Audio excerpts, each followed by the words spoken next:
Hey everybody, League of Leaders, Al Fragnoli, Zach Sutty. We're joined today by Bryan Woodfork. Bryan is the Live Events and Entertainment Coordinator for AMB Sports and Entertainment, which essentially encompasses the Atlanta Falcons, Mercedes-Benz Stadium, and the Atlanta. Bryan, thanks a lot for coming on with us today. Of course, thank you guys for having me. I'm excited. Look forward to this. Absolutely. We got a couple of questions lined up for you. We're going to start with the first one is you have a ton of experience working in fan development, marketing, promotions, game presentations, event planning, operations, a plethora of experience in the sports industry, both at the professional and collegiate level. Talk to us a little bit about your career path and progression to where you are currently today. Well, it's been an interesting, 10 years, I guess, technically in sports. So starting in arena football when we were in college. And I mean, it was arena football. So, did a little bit of everything. And being a Pittsburgher at heart, it was kind of easy knowing my people. So, it was kind of a good foot in the door, kind of test a little bit of ticket sales, marketing, promotions, a little bit of everything. So then, to parlay that, obviously studied sports management at Seton Hill, go Griffins. And then I graduated in 13. I got an internship with the Seahawks and Sounders, who at the time were doing shared services.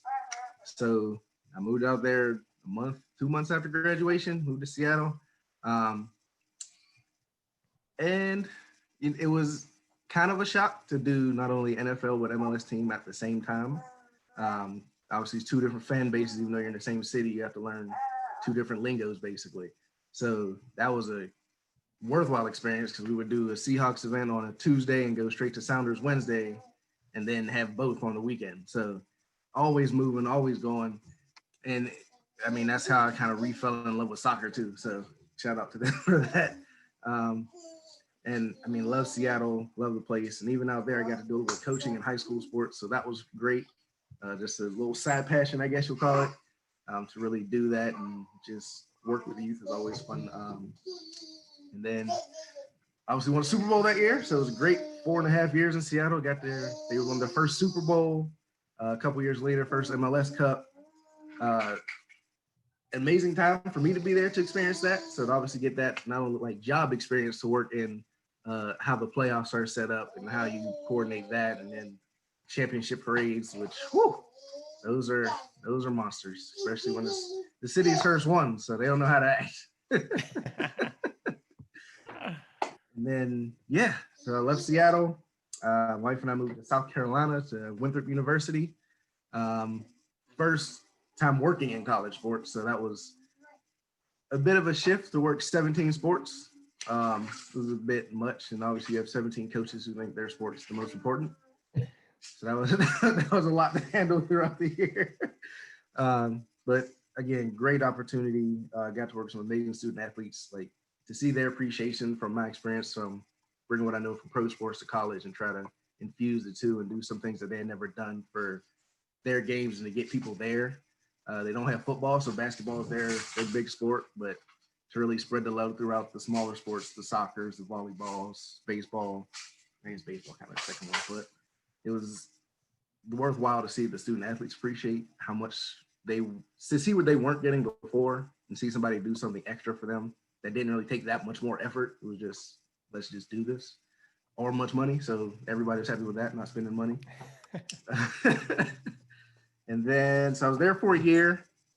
I love the people there. I don't know that I necessarily enjoy the politics of college sports, which we all know is not always friendly to everyone. So I still could probably be there if I never left. So, I mean, shout out to them. I appreciate them for everything. Sorry for the baby in the background. So I ended up in Atlanta in November. So I worked with the Alliance of American Football, AKA Fire Football, and just disaster. Obviously, we all know what happened with that. I appreciate the experience though. I mean, to build a team and then a game day experience. So I was a game experience manager there. So to build that from nothing in a city like Atlanta, where you have all three major sports, is kind of, well, four technically, to really be a part of that. And then like it didn't fold because of me. Like the team it wasn't my fault. The league and team folded.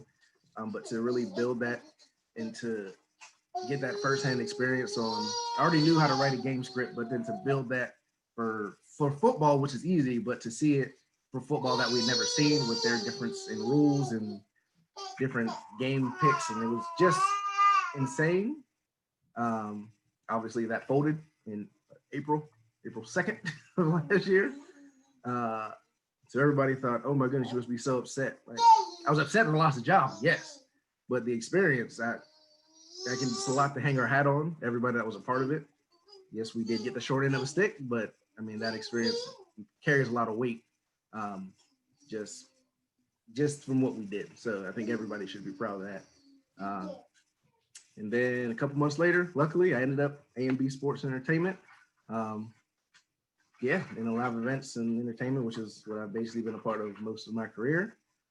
So obviously, I was already well aware of the dual role, obviously from my time in Seattle. So it's just interesting here because obviously Mr. Blank owns basically everything. So to be a part of Falcons game day, then the United game day, and then add in the college football playoff games, Peach Bowl, the SEC championship, a little bit of sprinkles here and there, a little bit of everything keeps things interesting, which I appreciate. I'm not good at just sitting at a desk all day. It's just not my thing.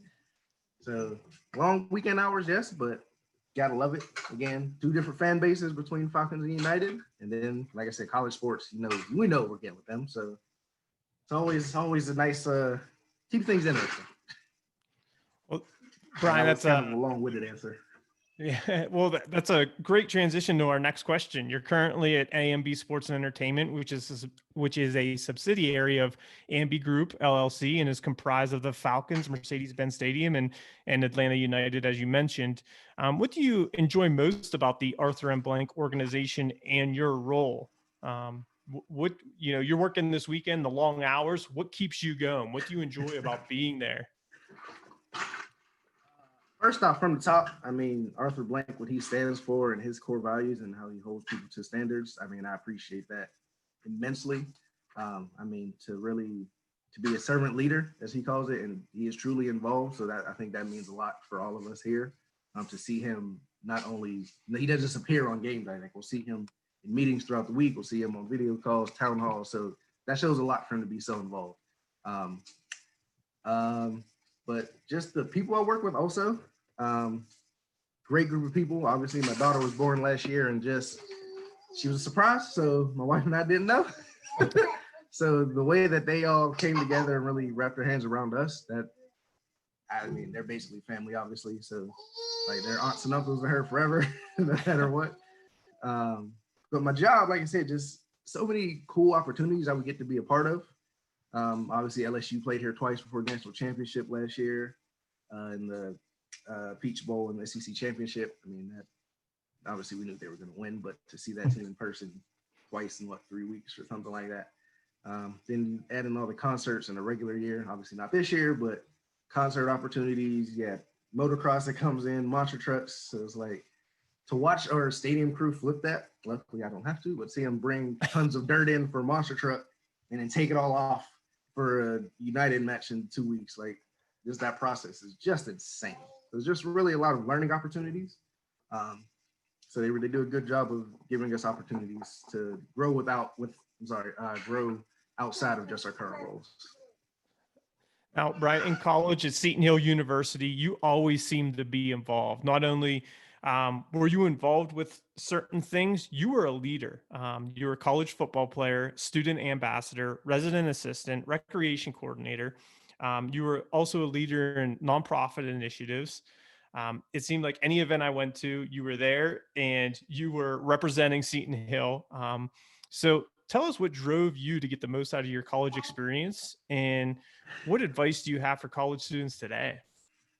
I like to think of my time at Seton Hill as a blessing in disguise. Obviously, sports management came in 2010, which was my sophomore year. So to really help build that program, and luckily Dr. Zullo, he was a great ambassador for the program. So to really build that program around experience, not just can you memorize a book and tests and things of that nature. That went a long way. Obviously, we had our experience with the Pirates, with the ticket sales there. What else did we do? We did YMCA projects, Boys and Girls Club.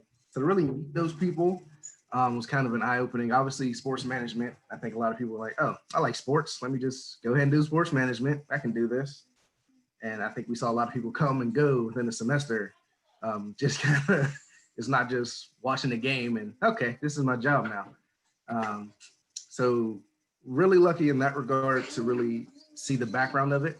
Don't get me wrong, I'm still ticket sales. I can't do it. Like, it's just not, I suck at it. I know my strengths. I just can't do it. I wasn't a ticket seller either. But to get that experience to see like, okay, like this is what goes into a game day, and to move into the production booth and see things like that. Seton Hill did it a whole lot for me. I mean, obviously got hurt playing football, and then to kind of parlay that into, all right, well, look, I knew I was going to NFL. I knew my skill level. I wasn't going to be a surprise NFL's free agent signing. No. So to take that time and then flip it like, okay, let me see on the other side of the sport. Like, let's go. I obviously did some work with the coaches and in the athletic department. So to really see the business side of it, obviously went a long way. So it didn't really shock me when sports management came in and people were like, oh, it's not just watching sports for 8 hours a day. So really take advantage of the experience. And again, I thank Dr. Zulu a lot for that, for the connection throughout the city and elsewhere, and taking us conferences and things of that nature. Really, really did a lot for us in our networks. So can't thank him enough for that. Bryan, you've had quite a few pretty cool experiences, both in the professional ranks and the collegiate ranks that you've just shared with us. If you have one or two, what are your most favorite moments? Oh, just two. That's tough. I'm gonna group Seattle as a whole, but just because my time in Seattle was just so much happened in a 4-year span. Obviously from the Super Bowl to MLS Cup, and just how many memories we had of the team of people that I work with who are still family to me. I mean, I talk to them pretty much regularly, and be a part of those trophies and championships is, again, obviously from Pittsburgh. I know we get championships in Pittsburgh, but I wasn't technically a part of them. But to really be a part of those championship runs was being really a special. fan versus somebody who was around the team is much different. Exactly. You got to kind of hold in, be professional sometimes, and kind of wait till the game's over. But Brian, being at the parade and help throw the parade are very two different things. Oh yeah, it is. Yeah, it is. My goodness. Because specifically, funny story in Seattle Super Bowl parade. So I was at the beginning when whatever the trolleys came through the players. We had a DJ at the mall. There's a mall up there, and I was supposed to get on the train and go to the stadium to meet them. That wasn't working. So I literally ran maybe 1.5 miles from the mall to the stadium through a crowd of people trying to get there to get to the stadium. That was the coldest day of the winter that year, so it was terrible. But I made it eventually. That was a struggle. That was a struggle. Awesome. But gotta love my time in Seattle. I mean, it means so much. And then to be here in Atlanta. I mean, Seattle and Atlanta, outside of Pittsburgh, obviously, are just always busy cities, always something going on. So in Atlanta, you have the music scene, you have movies filmed here. So, I mean, they'll be in the stadium occasionally filming a movie. You gotta kind of dodge a hallway or something. So just to be a part of those things. Awesome. It's pretty cool. Well, I think you're in Atlanta at probably the right time. It's probably a good thing you weren't there 3 or 4 years ago when they made the largest, kind of hard to forget. Couldn't hold it in the Super Bowl. Everybody knows about that one. But anyway, Bryan, if there was one thing that you could tell your 18-year-old self, or maybe even a couple things, when you look back at things, what would you tell yourself?